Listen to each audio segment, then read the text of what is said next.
Hey bee fans, just a little bit of beehive action today for you guys.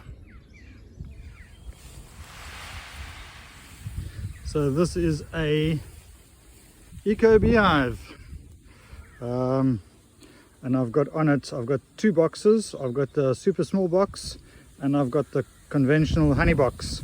As you can see, there's no addition to the actual main body of the hive. It is the main brood chamber is not actually ever changed in volume, especially not on the top, and the volume that we put on the side is at the top.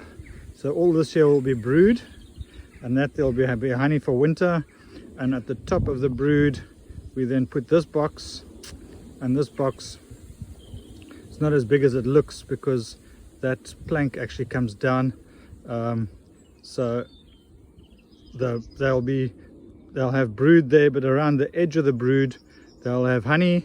So this here will be the honey that'll be on the edge of the brood, so the colony never gets stressed out. So that's how the super small box works, and then this one has only got a small access hole.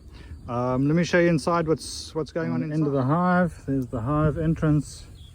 There's a cork that I've put in over there, and this is my endoscope, just from Aldi.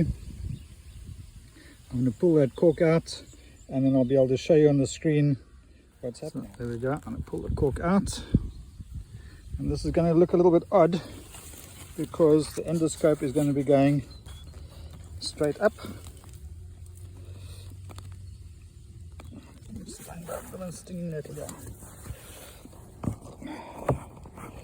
Right,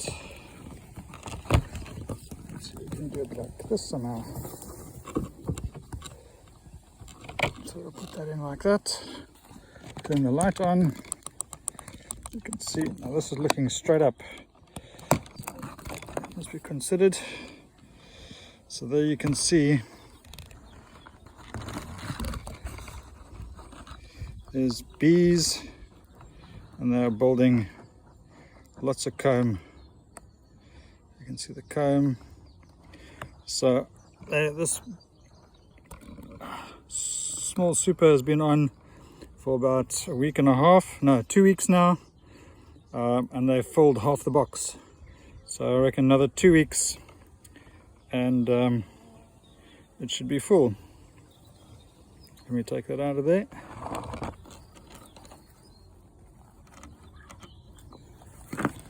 So now we've come around to the other side of the hive.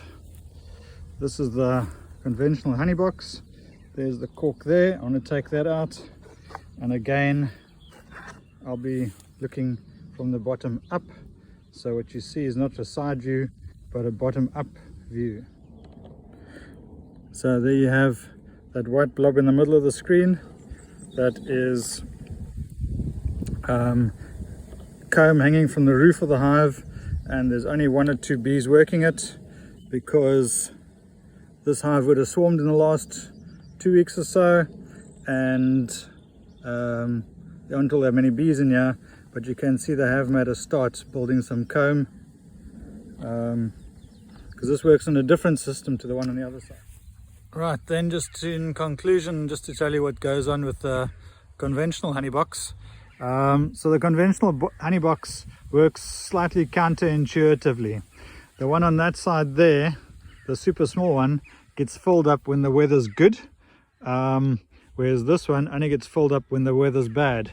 Because if the weather's bad, then the whole colony fills up that space, and what happens is they still need to then put honey and comb somewhere. So what they do is they then put it into the honey box until the weather gets better, and then they can swarm, and that's exactly what's happened in there.